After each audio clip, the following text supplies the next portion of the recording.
Hi guys and welcome to Football Canapes once again.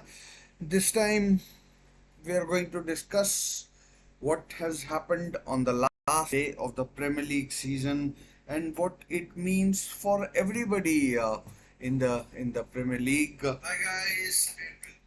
Sorry about that. Had to check the volume. Really fucked up the last time I was doing my live show. And yeah, so a minute on the so yeah, the Premier League season has come to an end, and what a brilliant season it has been for around. I mean, maybe not for everybody, but for majority of the viewers who tune in to watch it every day of the week, and there were some memorable moments that we all kind of enjoyed. And in this video, I'm going to go through just a minute.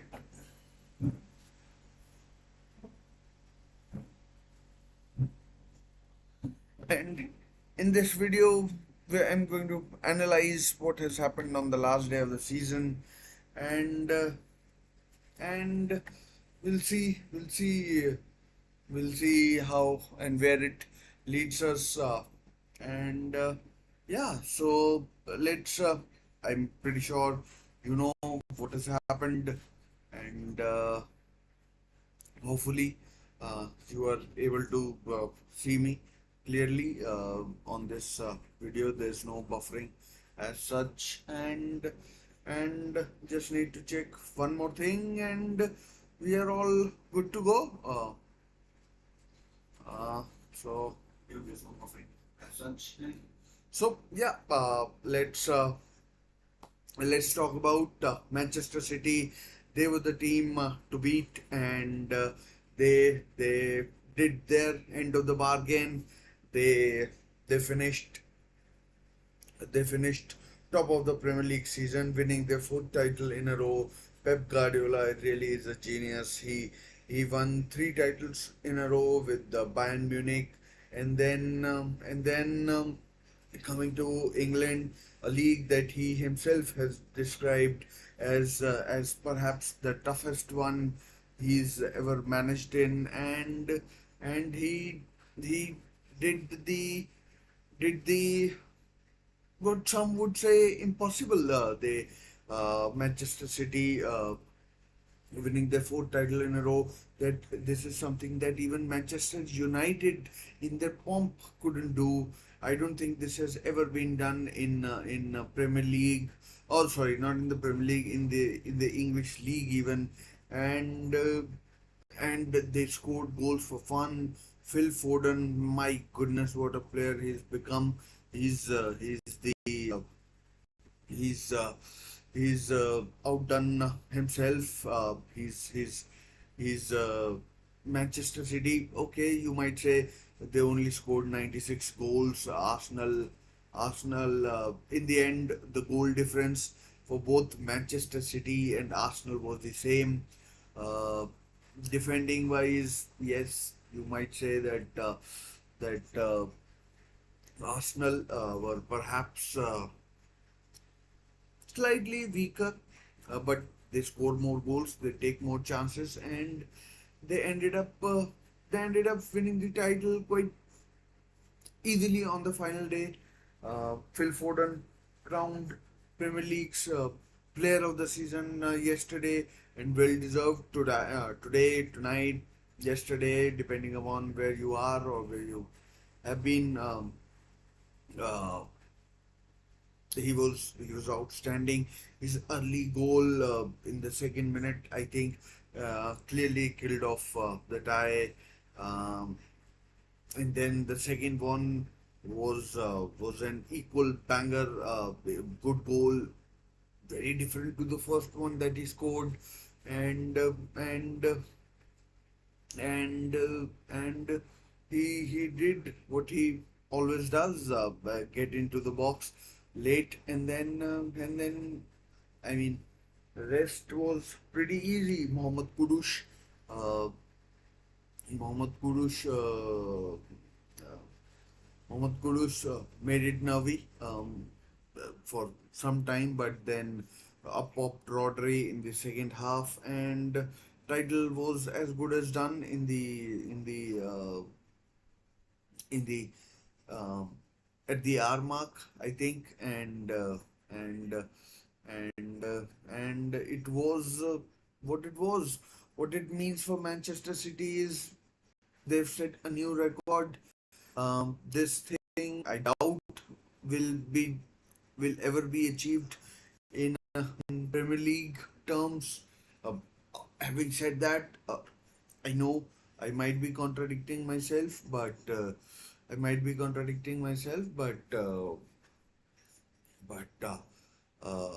Manchester City, if they win, they might, you know,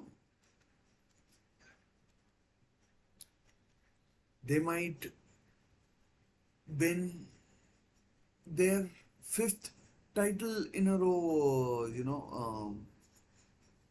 They've they might win their fifth title in a row next season. So another bar for Pep Guardiola to achieve. And to think of it, Manchester City now have eight Premier League titles.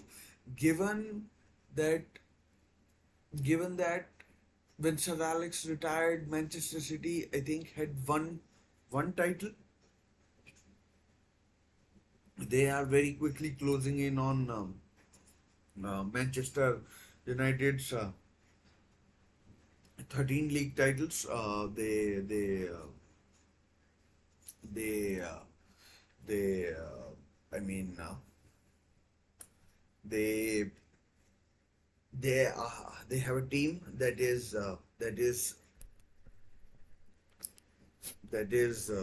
just a minute. Let me adjust the camera.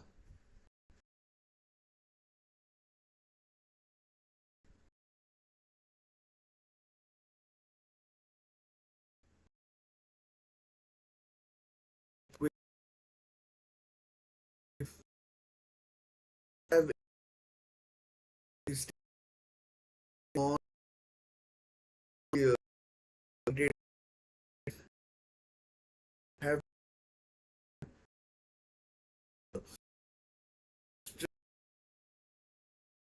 still again one and and and can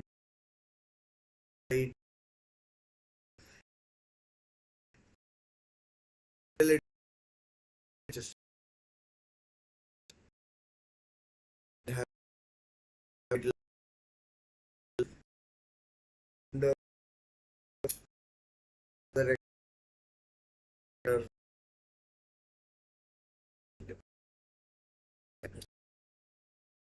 Gan wrote, wrote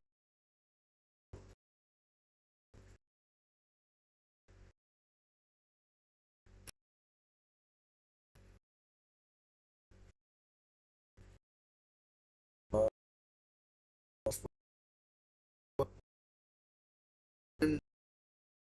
uh, they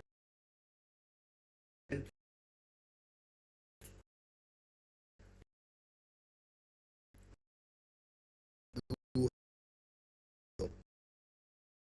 what only step is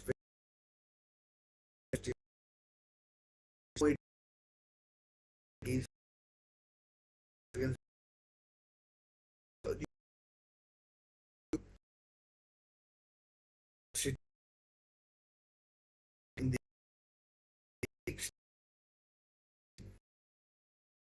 league.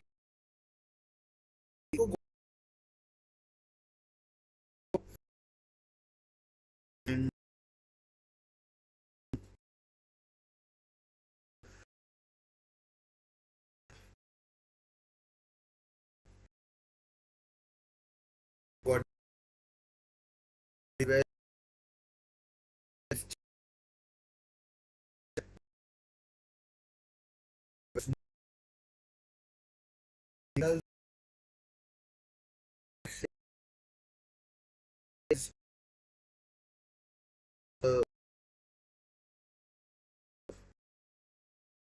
And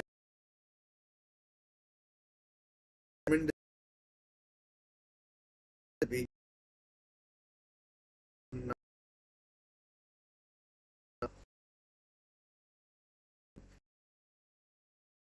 about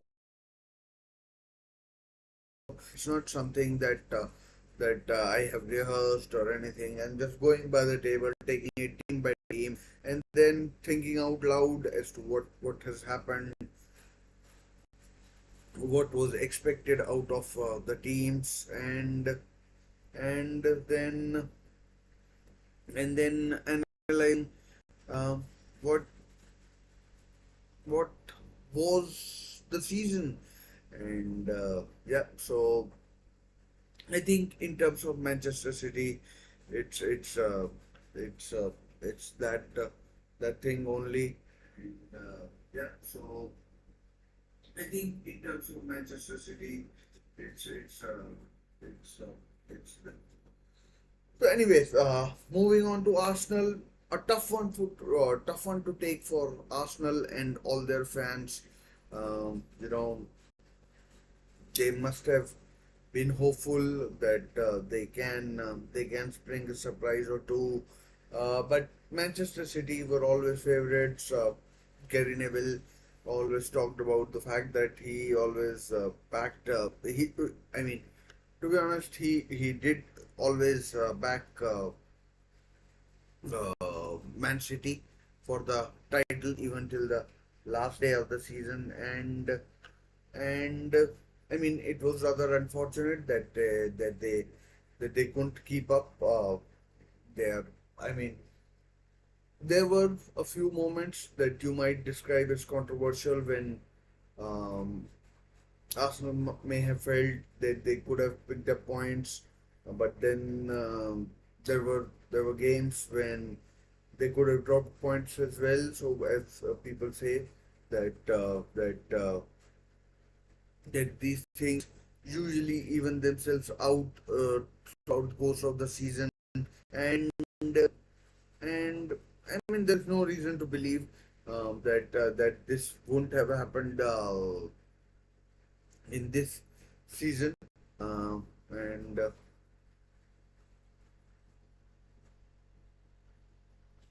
that this wouldn't have happened this season, and uh,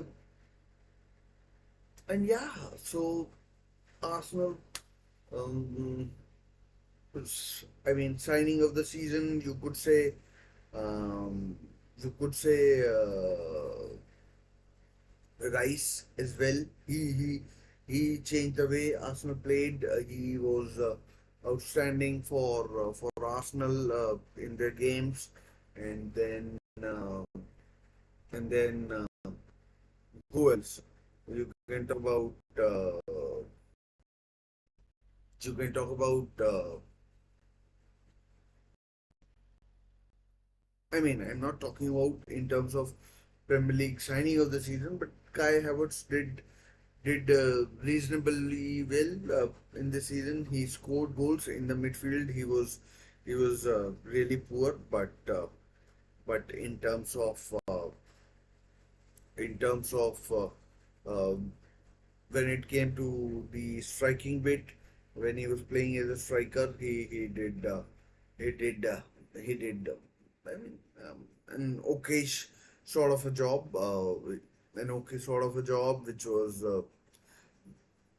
I mean as a Arsenal player, Gabriel Jesus didn't have Jesus didn't have the best of seasons, and and uh, and it was what it was. I mean, it was it was. I mean, he missed a lot of the season with injury or anything. Bukayo Saka was absent today, so that gave Everton hope.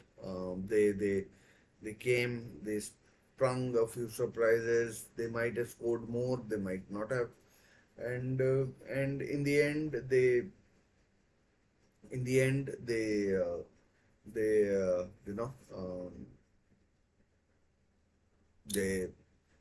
they did what they could, but in the end Everton couldn't couldn't hold Arsenal. So I mean that is something that they can take for 2 seasons now. They have finished second to the likes of second to Manchester City, and it's no mean feat, no mean feat, and going into the next season, if this season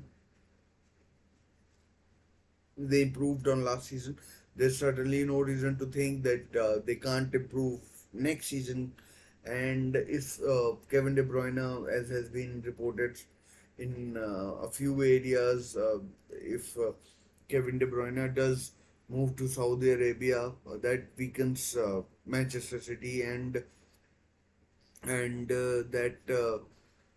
that strengthens Arsenal by I mean if uh, if uh, if uh, if Kevin De Bruyne moves on. And you have to remember that Arsenal were doing better than Manchester City when Kevin De Bruyne was missing. Only when the Belgian came back, he City got into their gear, and they started scoring. They started scoring more, and so if Kevin De Bruyne moves or has a season like this one where it's very injury ravaged kind of, then who knows what might happen. But it will be tough for Arsenal to go ahead next season. I suspect we might see uh, a drop off next season before they spring into action again. So we'll have to watch this space. Most certainly will sign David Raya from Brentford on a permanent. Um, Aaron Ramsdale might move on. There's certainly been links to other football clubs, Newcastle United for one. As a Newcastle United fan, I'm not really sure if I fancy him at Newcastle or not. There may be better options out there. So that is certainly one thing that that that could that could be that could be considered. And moving on to Liverpool, yeah, it was certainly a teary goodbye for Jurgen Klopp. We all saw the pictures of Jurgen Klopp, crying while the I mean while the presentation was going on, and in the dressing room as well, as he hugged his players, told them as in he was giving team talk or whatever, and then more importantly, he officially confirmed the news that we all know, the best kept secret, that Arne Slot will be the new manager of Arne Slot of Feyenoord will be the new manager of Liverpool in the next season.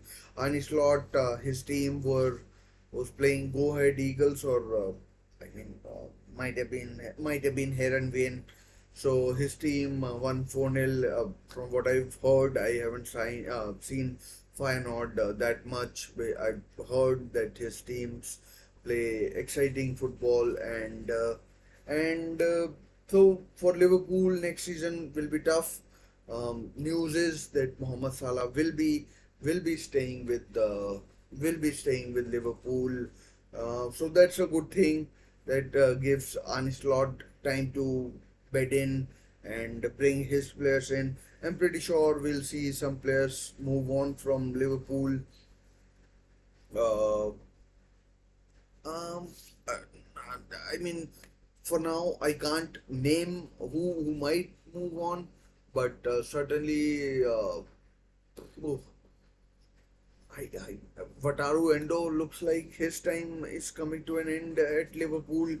Um, Wataru Endo, I mean, he only signed last summer, so Liverpool will be spending money. They might bring in a young centre half to complement Virgil van Dijk and to take his place when he moves on. Joel Matip has moved on. Thiago has moved on, and I'm pretty sure I'm missing out on someone. Remind me if I am missing out on someone. The two or three players, Thiago and Matip for sure, are moving on, and not sure who else. I mean, someone else also got a standing ovation today, and yeah. So Liverpool this season gave chances to a lot of youngsters. Not everyone is going to make it through, and so we'll have to wait and see who stays, who goes. But sure there will be some flux. We will see people who Jurgen Klopp, Arne Slot would like to bring in a couple of players, and who knows, there might be a few surprises in there as well. Curtis Jones, he might move on, and and and Diego Jota, he has had an injury, sort of a head season, and and so I mean, I mean, we'll have to wait and watch as to who who who who might stay, who might go, and then probably see who or where Liverpool go from here. There, I mean, and yeah, so so yeah, I mean, would be interesting. What else? Kelleher might move on, the second choice goalkeeper. He's been excellent for Liverpool. And guys, just in case if you're watching, do get involved in the chat. And yeah, so I mean, I think Joel Matip's replacement would be needed. Konate's replacement will be needed, and there will be other players that will be moved on in when it comes to Liverpool, and we'll wait and find out what more can we do. We really do Liverpool's final day. Uh, uh, I mean, transfer wise, we'll have to wait and see. They have been linked with a lot of players. I mean, one of the most ridiculous stories that I came across is that they've been linked with Anthony Gordon. There's absolutely no chance that he'll be moving on. I can categorically say that Anthony Gordon will not be moving on from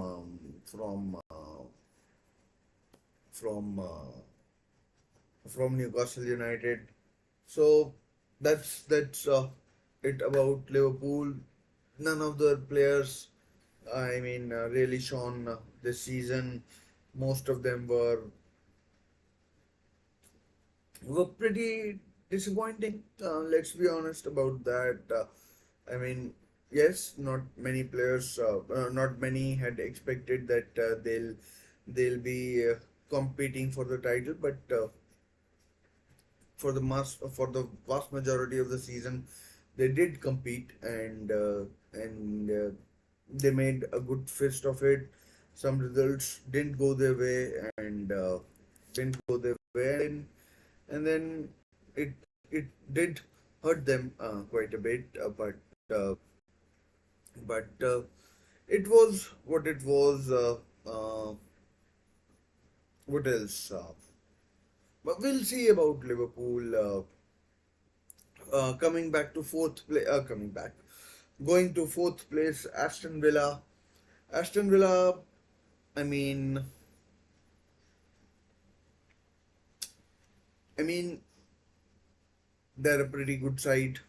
They did reasonably well when it came to the season, and and and it was a season where Ollie Watkins really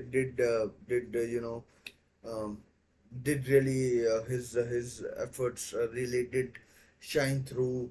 He was absolutely superb, absolutely outstanding. He was, and absolutely outstanding he was, and along with other players, Leon Bailey, Douglas Luiz, yeah, and people talk about injuries. I'll talk about Newcastle and the injuries that they have had, and and injuries they've had. But Aston Villa have had a lot of injuries as well. Um, I mean, on their part, Emiliano Buendia was one player who who didn't play a single game this season. Tyrone Mings got injured very early on. Jacob Ramsey was missing for most of the season, and and who else? I'm pretty sure I'm missing out on some of the other names as well, but it was tough for Aston Villa. They reached the quarterfinals of the Europa Conference League where they were outdone by outdone by uh, outdone by Olympiacos from Greece, and maybe it was a season or a time where they just they didn't have the squad to cover all the matches that they had to play with injuries and everything, and so that's one thing, and I mean I've talked about them, people who did really well, who stood out for Aston Villa. One person who really did stand out for Aston Villa was their manager, Unai Emery. He was he was outstanding in his management, and that is something that you would expect from the manager who has European pedigree. He's done well in the Europa League and Champions League. From next season, we'll have more matches, and and and I'm sure that Aston Villa will be tested. They have to, they have to, you know. They have to nail the transfer window, and we'll wait and find out if they do, and if they do or they don't, and yeah, so let's wait and find out about that, and what more, uh, in terms of, I mean, apart from Watkins, did any player stood out? Not really, but the season as a whole was very good for Aston Villa. They they were uh, they were really good, and and and they were and yeah. So I mean, congratulations. Today they lost to Crystal Palace 5-0. I mean, unbelievable really. And uh, and uh, I mean, that must have been a shock for them, but um, all their goals, everything was achieved. They what they wanted to achieve from this season was achieved, and so maybe they did let their guard down, and they did let their guard down, and and they paid the price. Although they were always going to finish fourth, not higher, not lower, given um, how they came into the season. And yeah, so congratulations. Fifth place, Tottenham Hotspur. They they came into the game against Sheffield United with the fifth place in jeopardy. If even in fact, let's discuss fifth and sixth together. They fifth and sixth together. Uh, they came into the season. Sorry, not season. The last game of the season. Last game of the season, they Tottenham could have, you know, relinquished their fifth place to their bitter rivals, or one of their rivals, Chelsea. If Chelsea had won, which they did against Bournemouth, and Tottenham had lost, which they were never in danger of. To be honest, playing Sheffield United,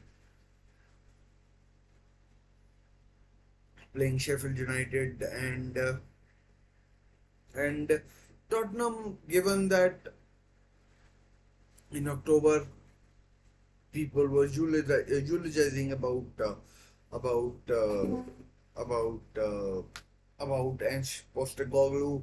He must be pretty disappointed with the way season turned out. He was uh, he was a breath of fresh air when uh, when he came in, and then it kind of all fell apart. Um, it, there was a point where they lost four games in a row. They were trailing in the fifth game, but they came back to beat Burnley, and in the end, they finished fifth. If the season was had 2 or 3 more games, was a slightly longer season, or then every chance that they might have lost out there was every chance they might have lost out on on the uh, the fifth place. Chelsea, for all of this season, I've seen I've seen Chelsea supporters on their YouTube channels, you know, basically hammering Mauricio Pochettino, and on some occasions, rightly so, but on others, it perhaps was a bit over the top. I mean, it's never easy to so many players together, especially when they have had such a crappy, shitty season, the last one. And watch, given that he's finished and sixth with Chelsea, he's done a remarkable job. I never really thought that Chelsea would be finishing sixth, and particularly going into the last 7 8 games of the season, when I mean, even after they came back from 3-2 down in the added time to beat Manchester United 3-2, they they drew their 2 games with Manchester City 4-4 and 1-1. So, I mean, it it was in the end a remarkable effort. No, I mean, a lot of people, me included, at the start of the season, I think I had Chelsea finishing seventh, I think, seventh or eighth, and and but they have finished sixth. Next season, I think it will be tough for Poch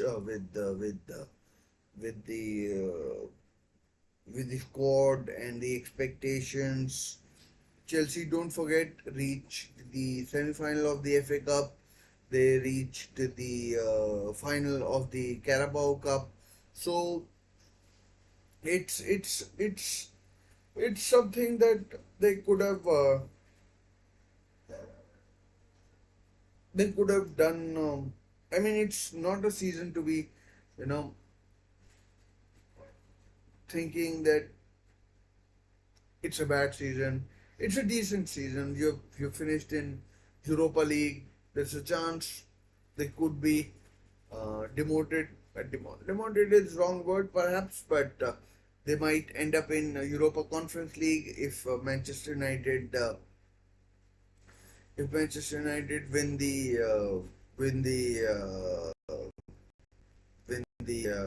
what do you call win the win the FA Cup, which is pretty unlikely as we sit here and talk. Manchester United beating this Manchester City team at Wembley is going to be a real tall order for them, and remarkable by Chelsea, and especially given where they were at one point in the season when they were like languishing at 10th, 11th, 12th to finish 12th in the 6th in the Premier League. It's been a remarkable season for Chelsea, especially if you consider the what do you call the FA Cup and the FA Cup and the final appearance in the Carabao Cup. So not something to be turning your nose up thing, and yeah. So that's a good thing from Chelsea's point of view. Coming to my team, Newcastle United. I mean, you know, in good times, you remember the things when things didn't go your way. A season that I'll probably remember fondly because of the hardships that Newcastle United had to face, especially with injuries. There was a time where there were only 11 fit players, and games were coming thick and fast. There were no substitutions we could use when when I mean bodies, minds were tiring. It it it it got a bit too much, honestly. I mean, you as a fan, you would want to see your team play every day, but there was a time when I thought, can we have a break, please? Please, I don't want to see Newcastle play because the players look shattered. But in the end, Newcastle finished seventh. As of now, this is the first time Newcastle United have finished above Manchester United in the Premier League season. This is the highest number of goals that Newcastle United have ever scored in Premier League season. Yes, defensively it was a shambles at times, but as I said, there were times when there were only there were only 11 fit players, and one of them was a 17-year-old teenager. Can you believe that? So those were the times. So Europa League, unless Europa Conference League, unless Manchester City lose the FA Cup, or should I say Manchester United win the FA Cup. So it's it's been a season that perhaps it hasn't hit really right now, but going forward, I am pretty sure I am going to remember this season fondly because of the hardships that the players have had to go through, the fans have had to go through, the draws, the some of the games, the hammering of PSG, the handball given against Tino Livramento at park differences, which basically knocked us out of the Champions League. It was a diabolical decision. I mean, one of the worst decisions I've ever seen in my life, considering uh, the uh, the uh, the referee Simon Manicek is considered one of the best referees in the world. So, I mean, from Newcastle point of view, hopefully with Adidas money coming in, Champions League money coming in, seller money coming in, new sponsor, new shirt sponsors. That is, I'm pretty sure there will be investment made in the team, and I'm pretty sure we'll enjoy a summer, a fruitful summer, and a fruitful summer where we'll do well, we'll invest money, and I have no doubt in my mind that we'll finish um, at a decent position, perhaps may even compete for the top four position. Who knows? Next season, top five position might become a Champions League position. So that ways it could be a blessing in disguise. Europa League, Europa Conference League. Sorry, I keep calling it Europa League, Europa Conference League. If Manchester United lose the FA Cup final to Manchester City, it's certainly a competition that is very winnable, and very winnable, and yeah. So the future is bright for Newcastle United. I am certainly looking forward to the Euros, but next season what do you call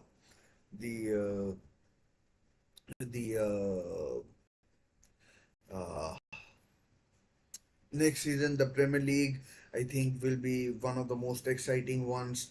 Aston Villa, Spurs, Chelsea, Manchester City. Who knows who else will be competing, and we'll see Leicester are back in the Premier League. I mean, Ipswich with Kieran McKenna, and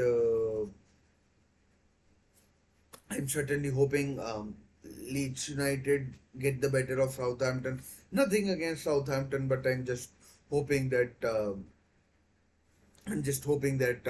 Leeds United can come back into the Premier League. I've got nothing against Leeds United. I like them, and I certainly hope they come back in the Premier League. So that's about Newcastle United from me.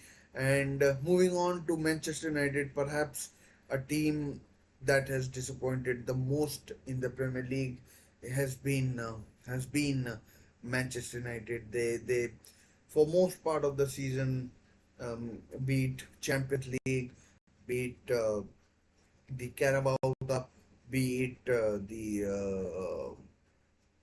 it the Premier League itself, Manchester United have been the most disappointing side. Guys, if you're watching, do get involved in the chat. Let's make it two-way. I'll try to put up the chat on the stream, and and if possible, do subscribe to the channel. It's free. It's not going to cost you anything. And yeah, so coming back to Manchester United, Eric Ten Hag's future is in doubt. He he's he's certainly had his critics. I am certainly one of those critics, and Eric Ten Hag remains to be seen whether past this FA Cup, if he can stay in the job, which right now looks in the balance. It's not a given that Eric Ten Hag will be the Manchester United manager come the end of the season. So I mean, some of the signings that Eric Ten Hag has made are have been really crappy. I mean, I could use different adjectives: shitty, fucked up, fucked up. I mean, disappointing, and not up to the standard. I mean, these are some of the adjectives that are coming to mind. Mason Mount has been injured mostly. I mean, most of the season, and then we've had what's his name, Andre Onana, a diabolical goalkeeping performance throughout the season by the Cameroonian, and who else? Anthony. I mean, I'm sure I know that he wasn't signed this season, but he's scored one Premier League goal this season, and that too against Burnley, a relegated side. So I mean, Eric Ten Hag, if he moves on, I know there might not be those gold dust kind of names that you can bring in and put them out as trophy managers. You can say that this guy is our manager. He will take us to the promised land. So that ways, Manchester United might lack but in terms of the managerial performance dished out by Eric Ten Hag, it's not been the best. What else?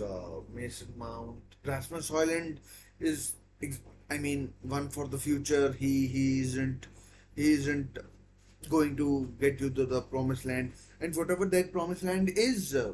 I mean, if any Manchester United fan is watching, do let me know what your expectations are from this season, because injuries. I talked about Newcastle United, but injuries have ravaged Manchester United season as well. There was a time when Johnny Evans and Casemiro playing in um, were playing in center of defense. So that is far from ideal, and not something that you want, and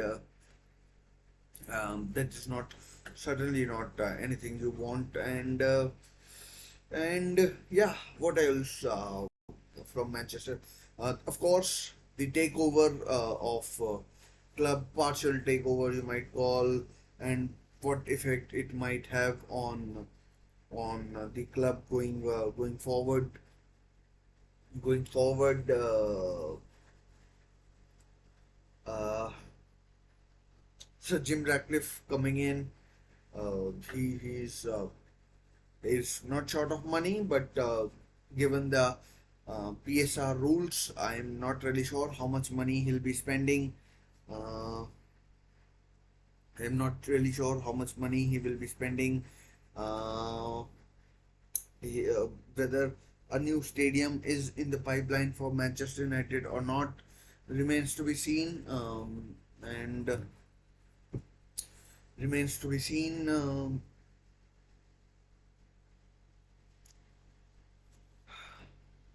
Remains to be seen. I'm just trying to think of it. Glazers are still there. Glazers are still there. Uh, some of the players that Manchester United have, they do need to move on, and some of the players Manchester United have, they do need to move on. There's no doubt about that. Manchester United need to bring in a striker as well, and Manchester United do need to bring a striker in as well. Rasmus Højlund is far too young.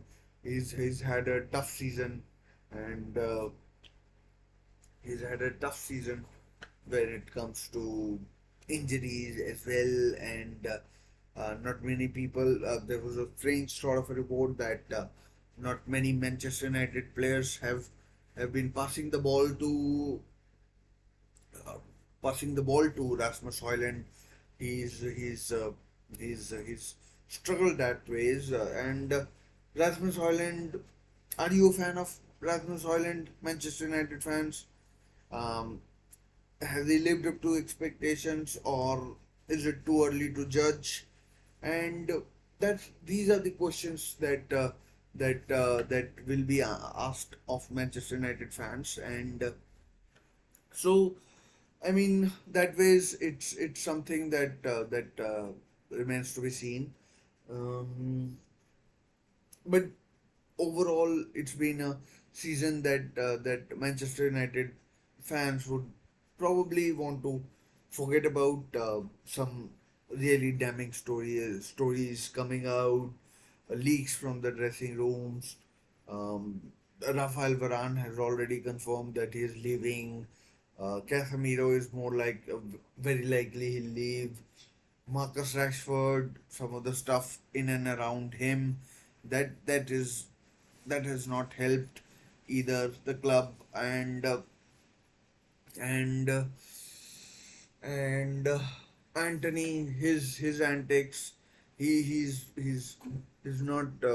I don't think he's Manchester United standard, but then again, I am not a Manchester United fan. I I shouldn't be commenting on what Manchester United should buy. I'm just commenting as a neutral, what I see, what I read, what I hear, and what I observe from Manchester United fans. So that's the thing from my point of view. Guys, get involved in the chat. I don't want to make it a monologue sort of a thing. Like it or not, if you have constructive comments, leave those in. Do consider subscribing to the channel as well. I'll be very grateful. It's free. And then and yeah, so about Manchester United, that's my take. Next season, Eric Ten Hag, I'd say it's 50-50. It's certainly not as cut and dry as one would think, and we'll wait and find out if he's there. The Dutchman, we know another Dutchman is coming to the Premier League in Arne Slot. I told you earlier, it's been officially confirmed, not by Liverpool but by Jurgen Klopp. It was announced to all the people who were at Anfield, and so we could have two Dutch managers in the Premier League, and on just slight divergence, Robin van Persie, former Manchester United player, has been named as the manager of Dutch side, Eredivisie side, um Herenveen SC, and so congratulations to them. And so we could have two Dutch managers in the Premier League next season, and Eric Ten Hag would certainly relish going up against his countryman. And once again, a request, guys, do subscribe and do get involved in the chat. And so Manchester United, Marcus Rashford is a big concern. His terrible form, whether he goes to Euros or not, is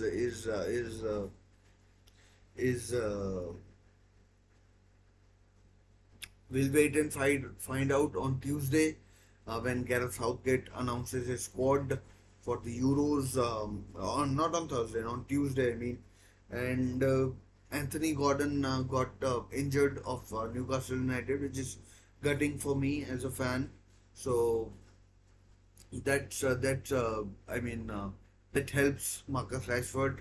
Um, I doesn't mean Anthony Gordon will miss the Euros, but any sort of lingering injury doubt doesn't help it doesn't help Gordon, and yeah. So what else? Marcus Rashford is done.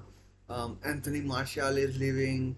Um, Dan Ashworth, he comes in, uh, whenever he comes in at Manchester United, is interesting. I'm pretty sure Newcastle are not going to release him anytime soon. There's still a long way to go, but Omar Barada coming in, Jason Wilcox coming in, and another guy I think has come in. So it's not all bad for Manchester United and all bad for Manchester United, but this managerial uncertainty, you might have read somewhere that uh,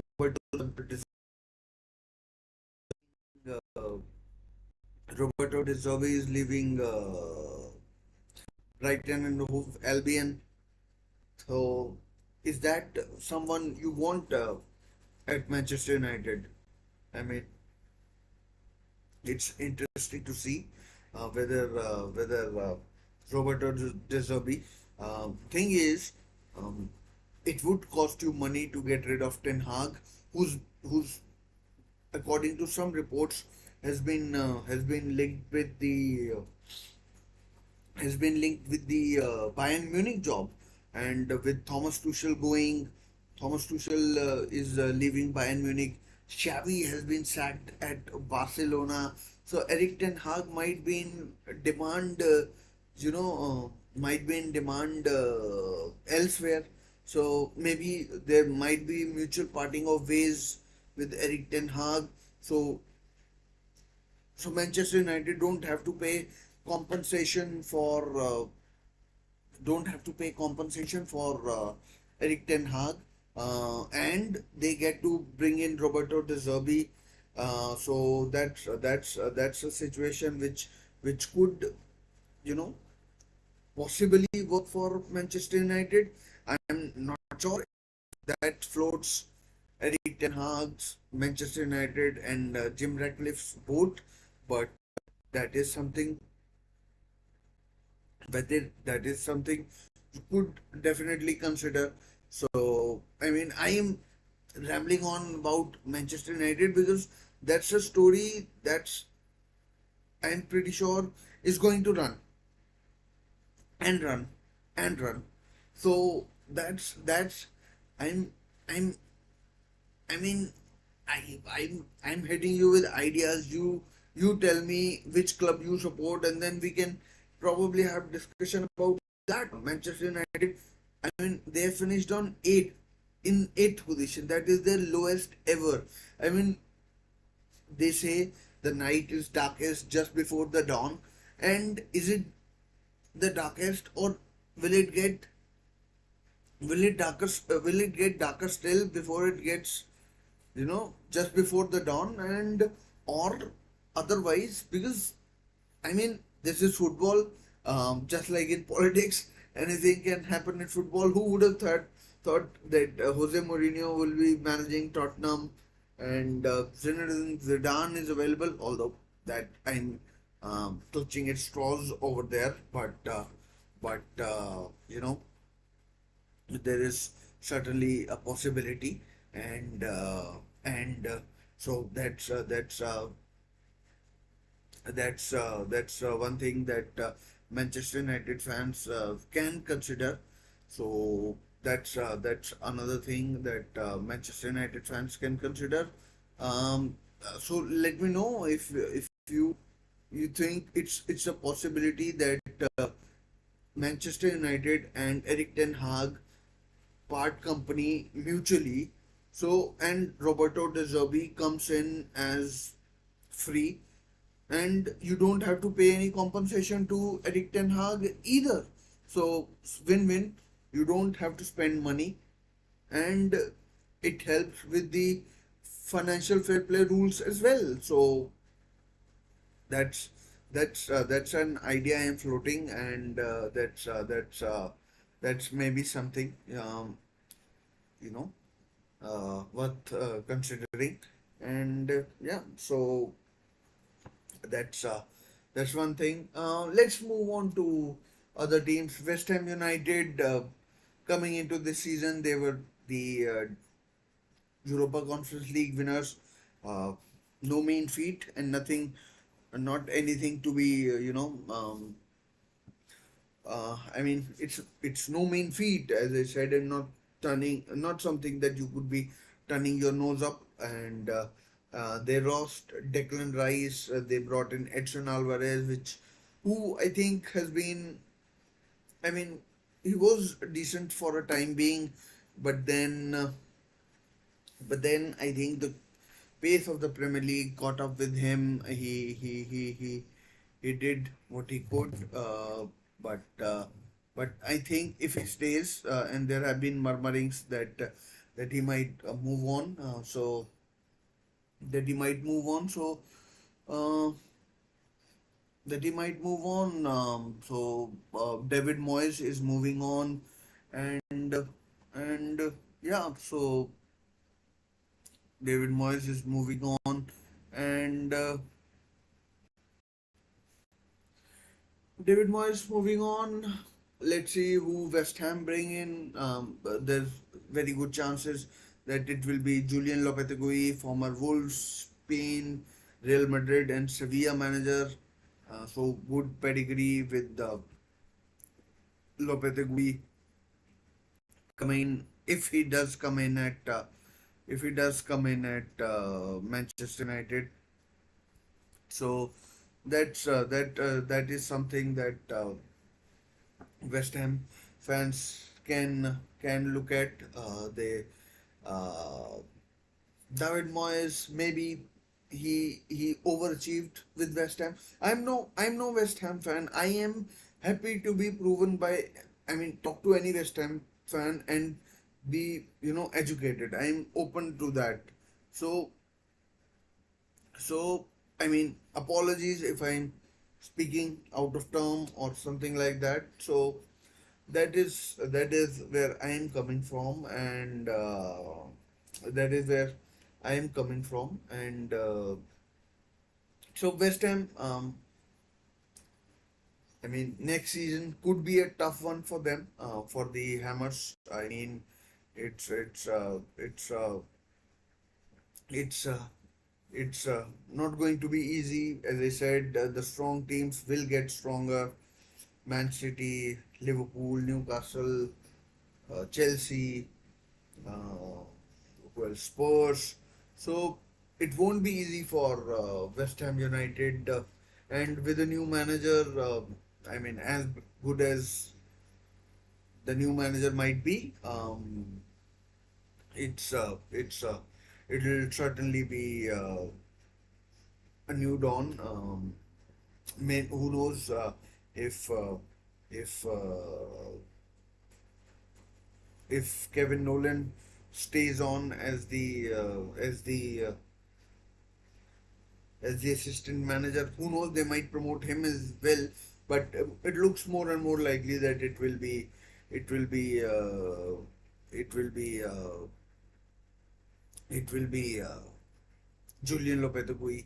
And so West Ham, they finished ninth, uh, and they finished ninth, and next season I do genuinely feel it will be a tough one for them. But this season it was in the end, at least, ever since they lost that game to Newcastle United where they were 3-1 up, and then they lost 4-3. I think they lost their chance to qualify for Europe, and it was what it was. 10th place, Crystal Palace. Absolutely remarkable for Crystal Palace to have finished 10th. And what a remarkable job Oliver Glasner has done, former Wolfsburg manager, and I think former former RB Leipzig manager as well. And just as an anecdote, I tell you, I used to think Oliver Glasner and Jesse March were like the same guy. And like the faces were so similar. Oliver and Jesse March has been, I think he's been named the Canadian manager. So that's one thing for Jesse, as far as Jesse Marsh is concerned. So congratulations to Jesse. But coming back to Crystal Palace, the they've had a brilliant season. John Philippe Mateta in the last few games has been outstanding. I mean, absolutely outstanding, John Philippe Mateta, and Eze, Ebereze, Eze, and who else? Michael Olise, the new right fullback, Diego Munoz, and Tyreek Mitchell, the new guy, Adam Wharton in midfield. They have some remarkable talent on their hands, and the worst part from my point of view, the vultures have started circling. I'd be very surprised if both Eze and Michael Olise uh, end up staying at uh, end up staying at Crystal Palace. I'd be very surprised. And I mean, it might be news to many of you, but Bayern Munich wanted Oliver Glasner as the new manager, but Crystal Palace said no. We want 100 million or nothing doing. And in fact, Bayern Munich offered 18 million for the Austrian manager, but Crystal Palace stuck to their guns, and I mean, 18 million uh, could have done wonders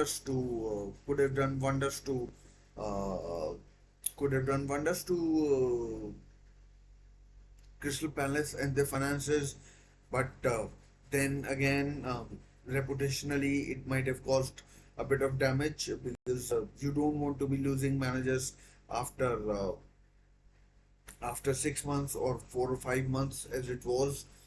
So, I mean, Wharton, Munoz, Eze, Olise, if they can stay for one season together, Crystal Palace could be the team to watch out for next season. I mean, I'd be surprised if all of them do stay. Um, but that's the business of football. It's unlikely that Olise and Eze will stay. It's very unlikely that John Philip Mateta will have a season like he has had this season, and and so yeah. I mean, Crystal Palace. I think they've done remarkably. Congratulations to them. But next season it is another test waiting for them. I mean, to be honest, they might have peaked too early. Uh, they might have been they might have played sides who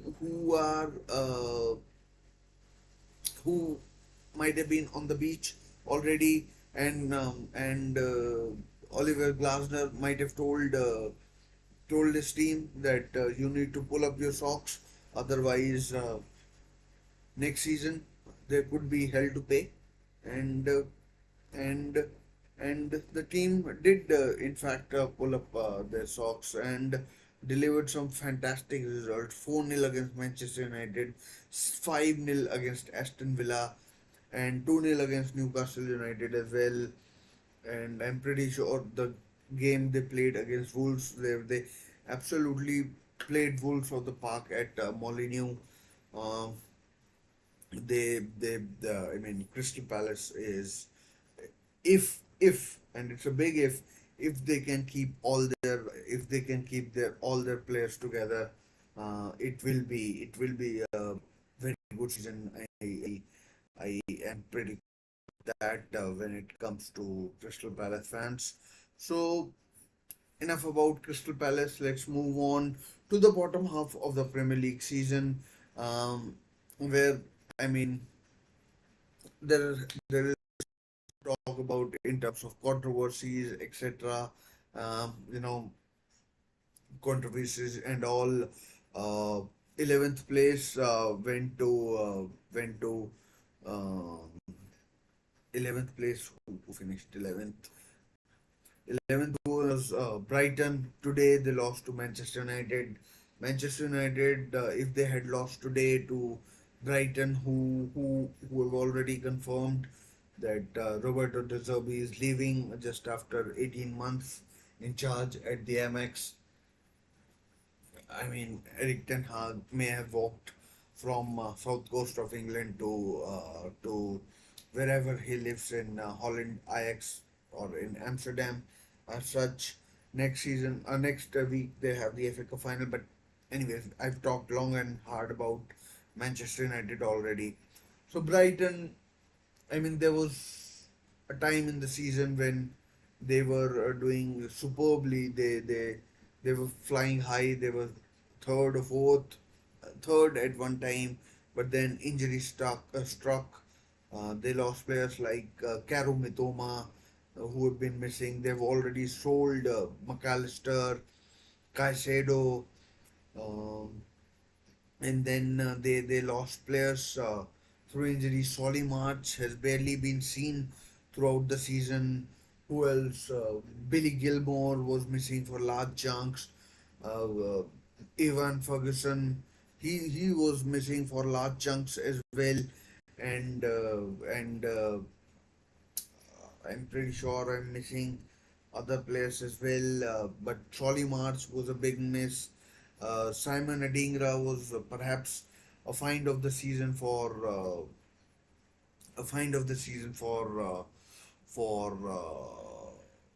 Brighton. Simon Adingra, Julio Enciso has been missing for large chunks of the season as well. And Facundo Bonanote, I expected more out of him, the Argentine. And then, I mean, the list goes on and on. Louis Dunk was missing. Adam Webster was missing. The guy that they signed, Igor, I don't think he hit the ground running as much as Brighton might have wanted him to. So, I mean, injuries were quite common in Premier League this season. In this season, so I mean, Brighton next season, if they sell players like Bitoma, Gross, I don't think he'll be able to keep up his form. His legs might go. Mahmoud Dahoud left after a while as well, and it's my belief that Brighton. I know they have a lot of money to spend in terms of PSR rules, etc. But I doubt they will spend that much money, and I doubt they'll spend that much money, and and and it might be a tough season for whoever comes in at Brighton. I don't know who will come in. They've been linked with Kieran McKenna of Ipswich Town, who's been outstanding, two back-to-back promotions, and but I doubt he'll leave Brighton. Oh, sorry, Ipswich Town, and I doubt he'll leave Ipswich Town, and so that's another thing. And this Roberto De Zerbi leaving without Brighton having, I'm sure they'll have some succession plan, but uh, but uh, um, but but as I said, Brighton might struggle next time round, and they'll they'll they'll have to work long and hard next season to make it happen with the team, and yeah, so it's not going to be easy for people who follow Brighton. And what next? We'll we'll wait and see what happens with Brighton, but we'll wait and see what happens with Brighton. Let's move on to 12th 12th place Bournemouth, and and and and let's move on to 12th place Bournemouth. I mean, Gary O'Neill's sacking in the summer of 2023 was certainly surprising. He he he he he he did well after Scott Parker was sacked. He kept uh, he kept Bright Bournemouth in the Premier League, and but Andoni Raiola, former Rayo Vallecano manager, came in, did brilliantly with the team. In fact, Bournemouth finished with their highest ever points tally, and this thing is again something that is not to be taken lightly. It's uh, it's uh, it's uh, it's uh, it's it means more money for Bournemouth. They finished 12th, which is a respectable sort of a position for the club the size of Bournemouth, who more or less punch above their weight, and in terms of, if I were to draw a parallel with life, uh, it's more about staying in the league and making ends meet when it comes to transfer. Dominic Solanke has had a terrific season. I don't know how many goals he scored, 18 or 19, but excellent season for Dominic Solanke. If he moves on, then it will be tough for Bournemouth. But if he stays, we could be in for another season like we had this one. And who knows, with Andoni Raiola getting his ideas through to the players, they might do better next time round. And yeah, so that's another thing. Another other players who have done well this season for Brighton include Dondo Watara, or not Dondo Watara, I don't know, the Antoine Semenyo, um, Justin Clivert, those two players, Zabarni, the centre half, Lewis Cook, Ryan Christie. These are the players who have done really well for Bournemouth, and and so there's hope for Bournemouth. They can do really well next season as well. But next season, the teams that are coming up, we know Leicester are already there, so the relegation dogfight will be tougher. The relegation dogfight will be a lot tougher. I mean, make no bones about that. The relegation dogfight will be um, will be uh, will be literally that, a dogfight, and uh, and uh, and uh, and and Bournemouth might find it tough, might really find it tough. So we'll wait and see. But kudos to Andone Iraola, whose team have played some pretty remarkable football this season, and for majority of the season have punched above their weight, and and yeah. So uh, that's it about Bournemouth. Moving on, let's talk about the 13th placed team, that is Fulham. I mean, Fulham at the start of the season, they lost Alexander Mitrovic. I'm pretty sure they've lost other players as well. Um, they sold players, but this season I think they've kind of done well. Um, I really like the look of Rodrigo Muniz, and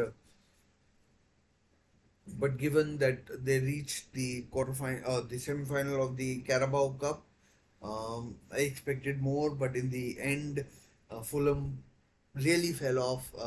They won today against Luton who were more or less relegated apart from mathematically, but that goal swing was never going to happen.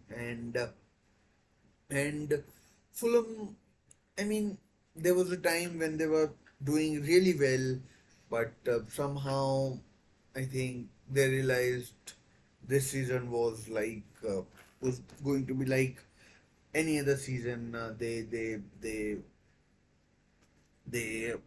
they knew that they weren't going to win something. They knew they weren't going to get relegated, and and and the season was, in the end, it petered out for the Cottagers. Some matches really didn't go their way, and for Fulham, the real danger now is that Marco Silva last season was very close to joining any some of the or one of the clubs in the Saudi Pro League, and my hunch is that those clubs will be back again. For the Portuguese, and will Fulham be able to Will Fulham be able to say no to them? I don't think so.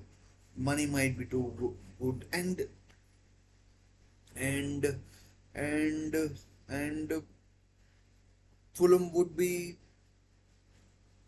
I mean, Fulham would find it really hard to find a manager as good as Marco Silva has been for them. This Marco Silva has been for them in the three seasons. He got them promoted straight away, and then he got them promoted straight away, and got them playing some decent football. Took them to the quarterfinals or sem. Why do I keep calling them quarterfinals? The semi-final of the Carabao Cup. They lost to Liverpool over two legs, and were unlucky in a way. And who knows? They might have won in the final if they had gotten there. And yeah, so Fulham. I don't expect any major changes for Fulham next season. I think they'll be pretty safe from relegation. Uh, some they'll finish mid-table next season. This season, for some parts, they they they they did play exciting football, but for others, it was a bit of a drag. Raul Jimenez wasn't the striker that they signed, but his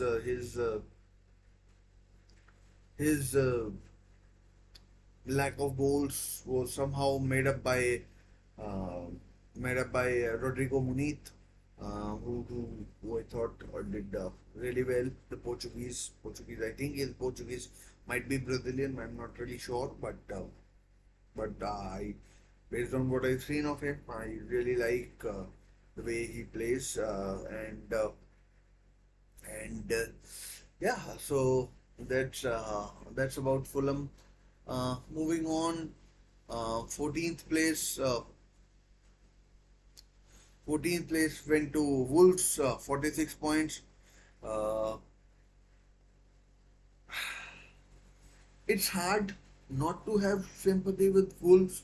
They could have easily finished in the top of the table, top half of the table, if those decisions in the uh, VAR decisions had gone their way. They Some of them were absolute shockers from day one. That foul by Andre Onana,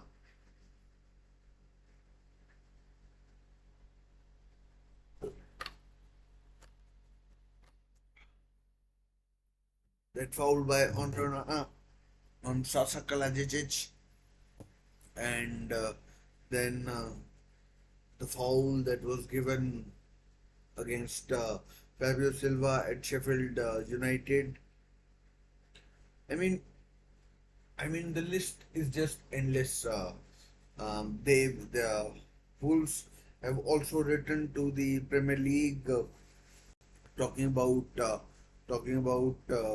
how badly they have been done by in this season of the Premier League, and I won't be. I mean, if they can spend some money, I know this season I know this season Wolves lost their manager Julian Lopetegui. All credit to Gary O'Neill for the job he's done, but but given the fact that that Wolves lost their manager, uh, Julian Lopetegui, because there was no money to spend. There's every chance that they could spend a lot of money, and they could spend some money to strengthen their squad. Brian Aid Nouri, who's perhaps their most sellable asset, along with João Gomez, could move on.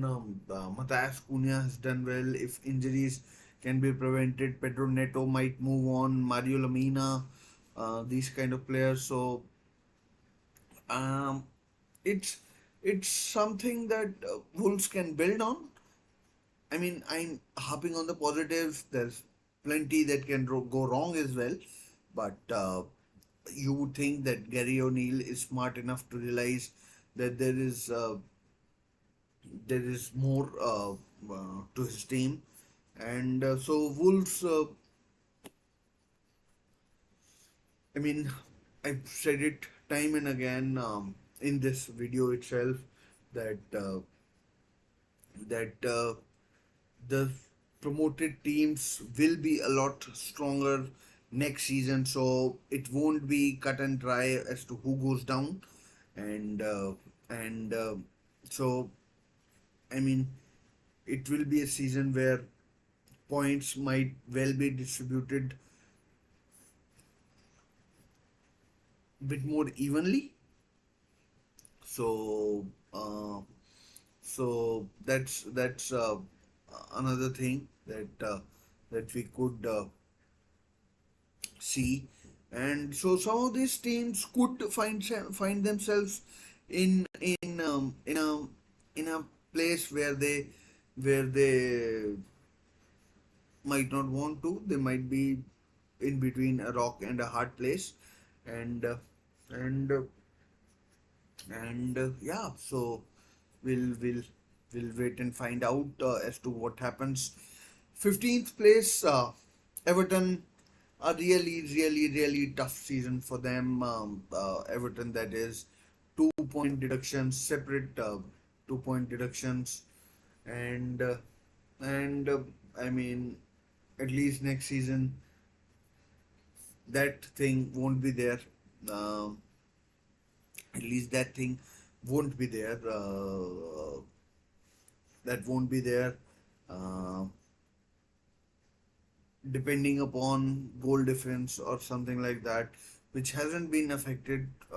If we compare Everton -11, Brighton -7, so uh, Everton could have finished 12th as it could have been, but there's a lot to be positive about when Everton kick off next season. I know the specter of seven partners and everything is still there. It's still there. You never know what might happen, and yeah. So let's see how it affects Everton over the summer, and how it affects Everton over the summer, and how they react, what moves they make in the Premier League window, and let's see. Um 16th place, uh, Nottingham Forest. Once again, the same story. Too many issues of the pitch. Issue with Mark Clattenburg being the referee analyst, PSR deductions, point deductions. They were hit with the 4 point penalty, although I don't think they might have finished a place above Brentford. And um, so next season, given that Brennan Johnson's sale was considered for this calendar year, I don't see any any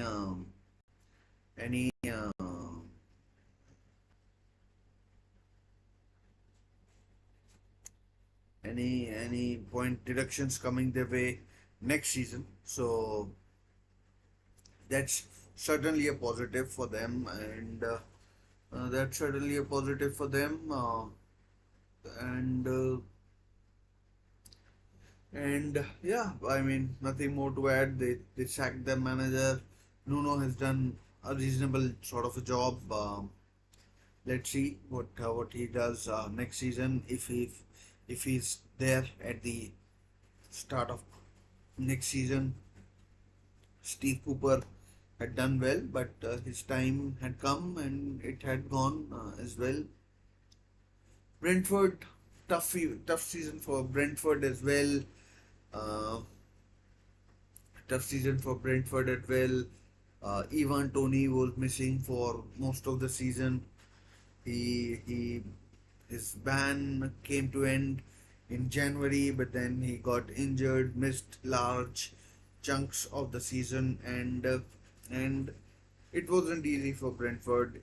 For large parts, they were involved in a relegation battle, and once again, I'll put it out there: if it had been a season where teams were the relegated teams weren't as bad as they were. They Brentford might have struggled, and who knows? We might have been talking about Brentford going down, but it wasn't. They did enough. And next season, Thomas Frank might not be there. He's another one linked with a who's been linked with a uh, move away. He's been linked with the Manchester United job, and even Tony might not be there next season. He's in the final year of his contract. He'll most certainly move on. Brian Buemo missed large chunks of the season through an ankle injury. Jan Vissa was missing. Rico Lewis, Ben Mee, Ethan Pinnock. Some of these players were missing for large parts of the season. So it was a tough season for Brentford as well. Make no excuses about that. And it was for most of the teams, and it was what it was.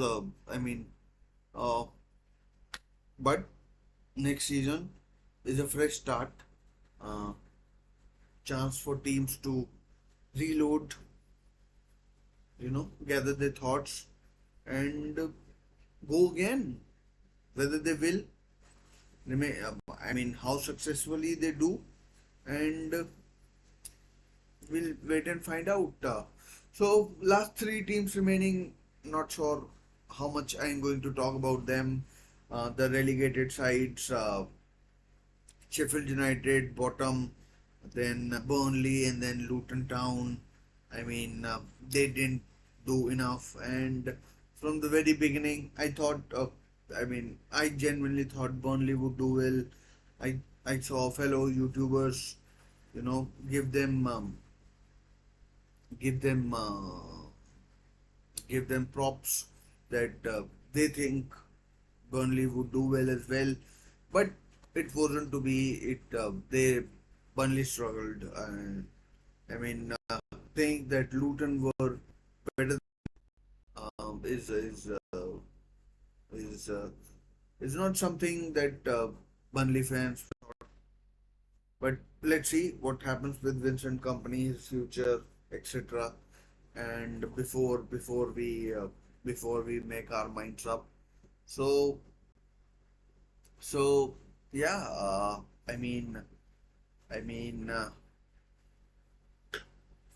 I